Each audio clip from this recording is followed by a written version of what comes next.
Житомир многие знают только как город на трассе в сторону Киева. Одни вспоминают музей Сергея Королева, другие – красивые гранитные скалы неподалеку. На этом знакомство обычно заканчивается. Но если копнуть чуть глубже, оказывается, что этот город хранит историю, которой хватило бы сразу на несколько документальных фильмов. Под его центром до сих пор скрываются старинные подземелья. Здесь родился человек, благодаря которому человечество впервые вышло в космос. Именно сюда в самый тяжелый момент перебиралось правительство Украинской Народной Республики. А во время Второй мировой войны Житомир стал местом одной из крупнейших трагедий региона. И даже сегодня некоторые страницы его истории продолжают дописываться. Начнем с того, что многие жители города каждый день проходят буквально над местом, которое до сих пор остается одной из главных загадок Житомира. По центральной частью Житомира действительно существует разветвленная система старинных подземных помещений. Часть из них известна уже давно.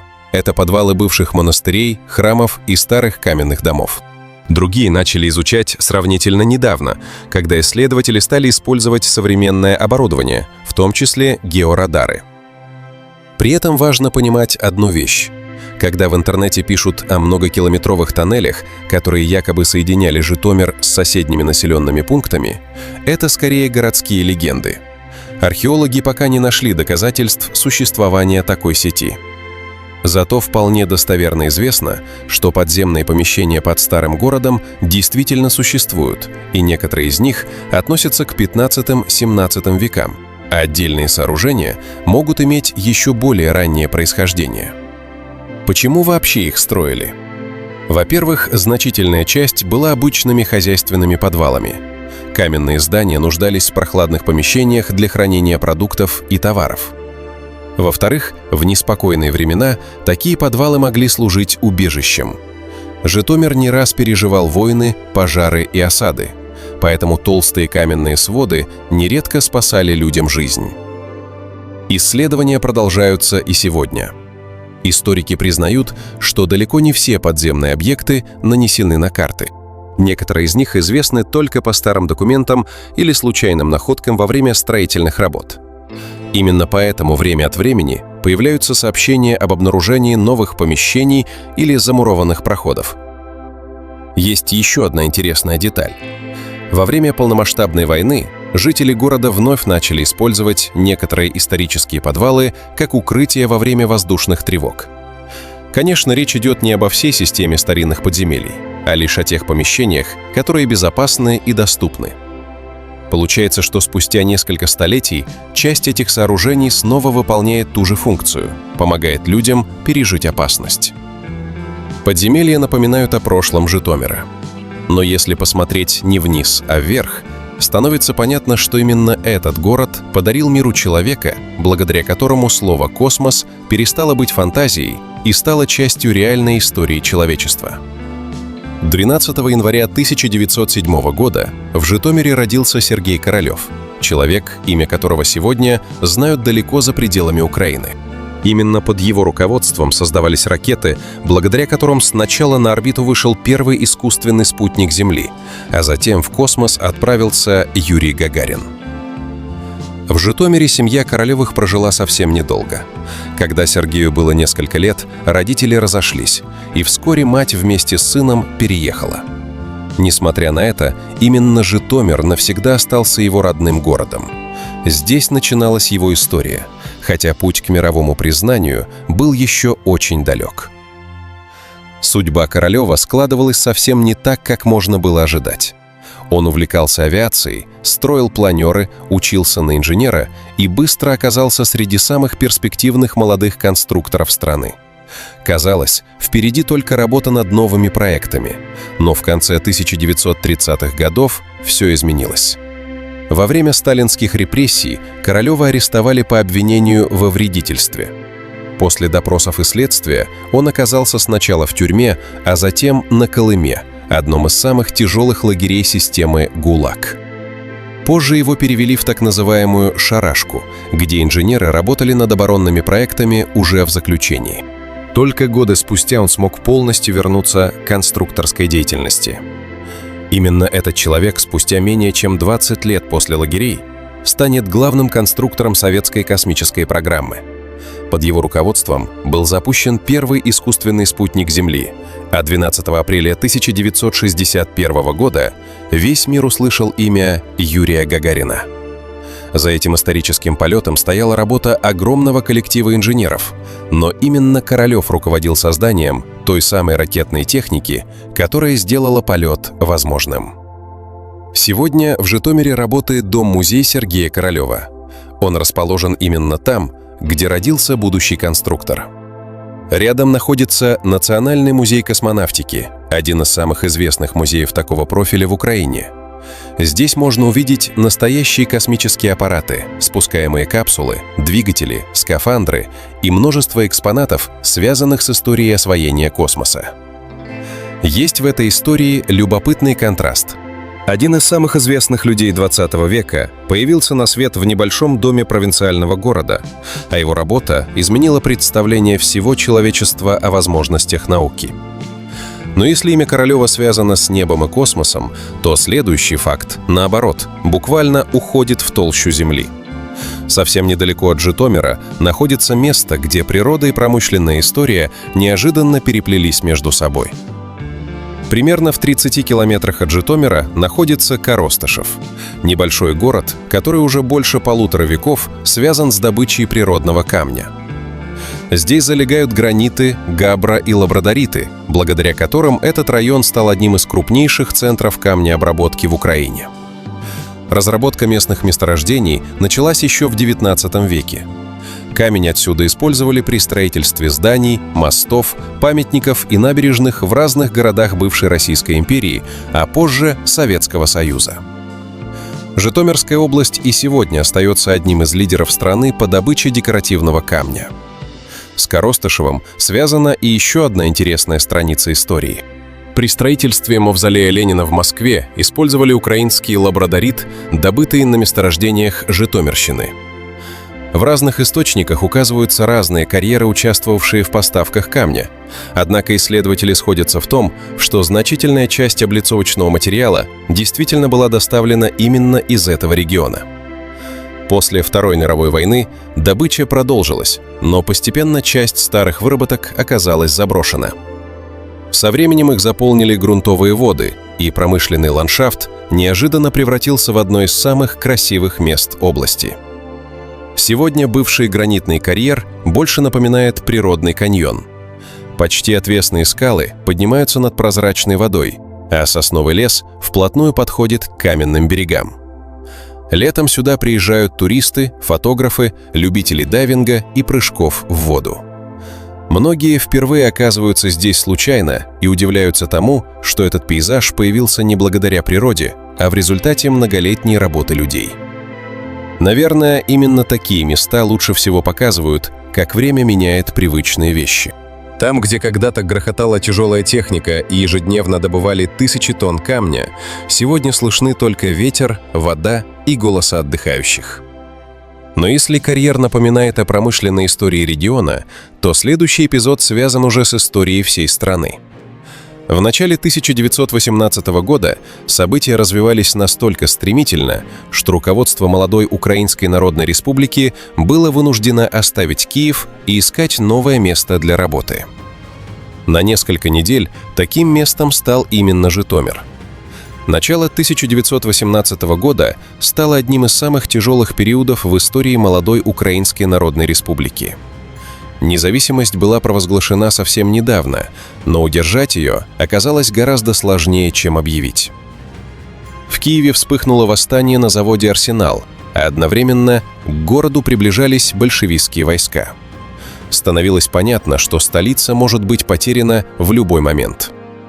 В этих условиях руководство Центральной Рады принимает решение покинуть Киев. Выбор пал на Житомир. Сегодня это может показаться неожиданным, но тогда такой шаг выглядел вполне логичным. Город находился сравнительно недалеко от Киева, имел хорошее железнодорожное сообщение и оставался под контролем сил, лояльных Украинской Народной Республике. Именно сюда в конце января 1918 года перебрались руководители государства вместе с частью правительственных учреждений.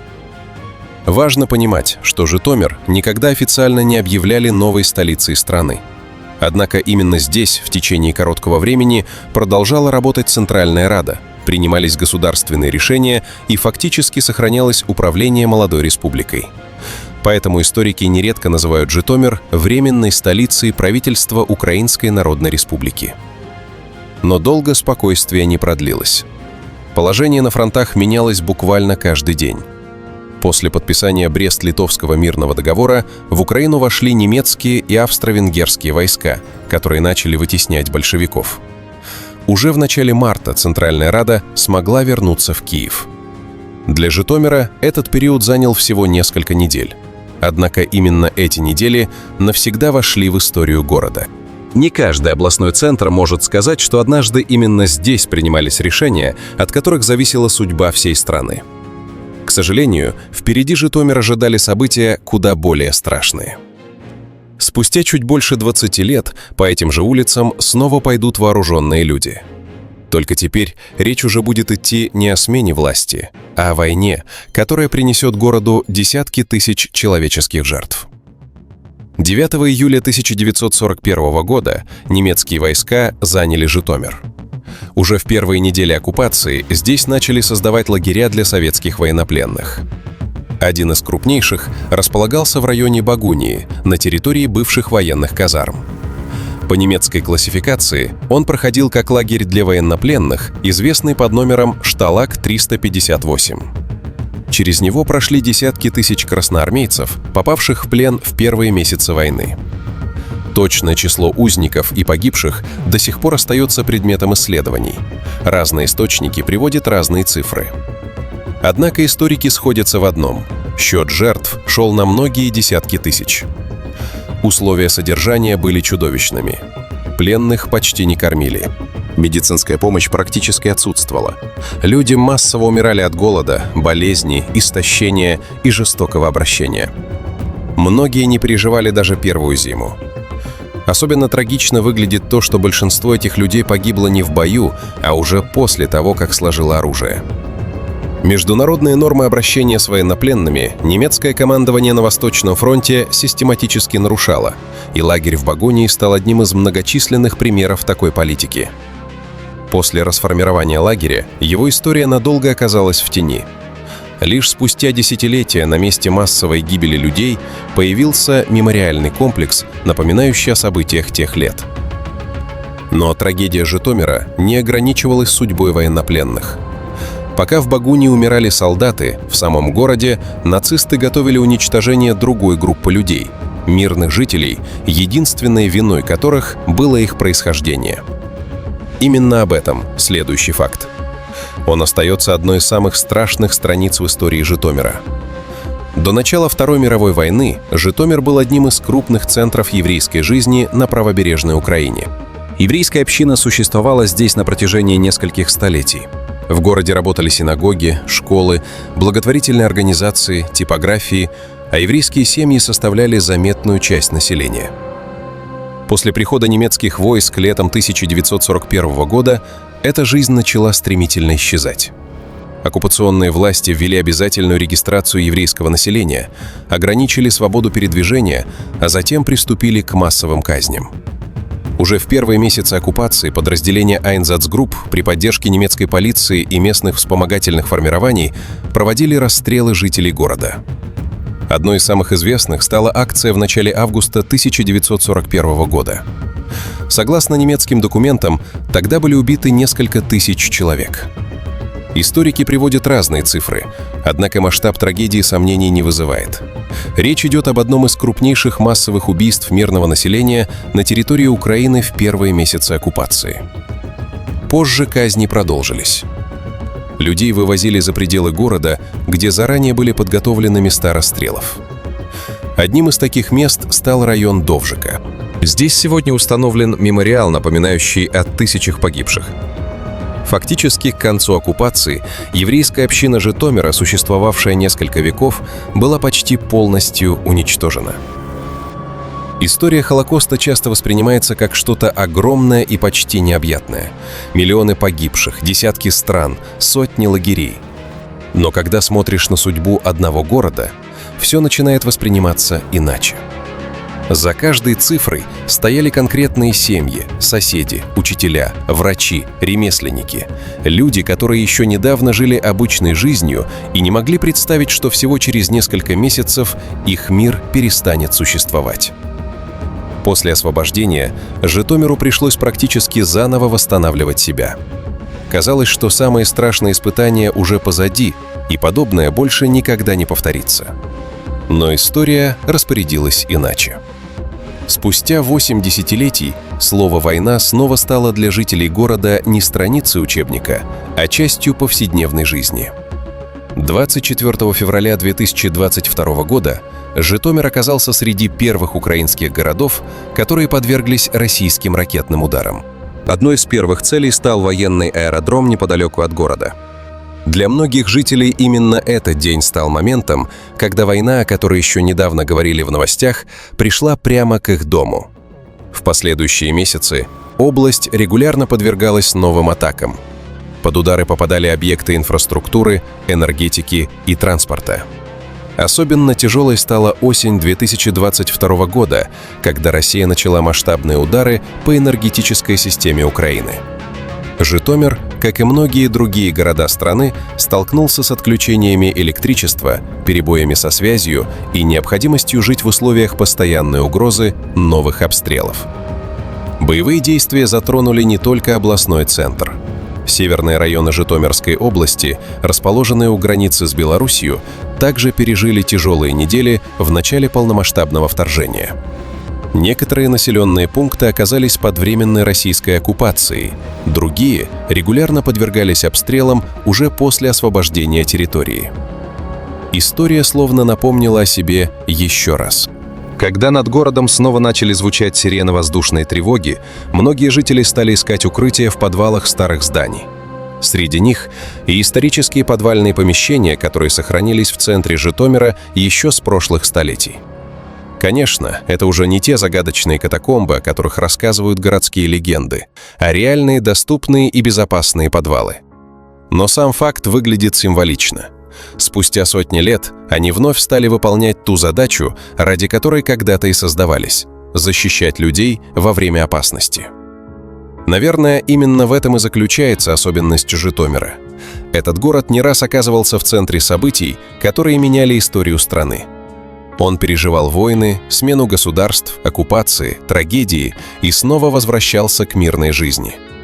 И именно поэтому его история кажется намного глубже, чем можно предположить, просто увидев дорожный указатель на въезде. Житомир редко называют одним из самых известных городов Украины. Возможно, именно поэтому многие даже не догадываются, сколько событий скрывается за его спокойными улицами. Средневековые подземелья, родина Сергея Королева, история Украинской Народной Республики, трагедия Второй мировой войны и события наших дней. Все это страницы одной истории, которая продолжается до сих пор. Если после этого ролика вы взглянули на Житомир немного иначе, значит, он уже раскрыл вам хотя бы часть своих секретов. До встречи в следующем путешествии.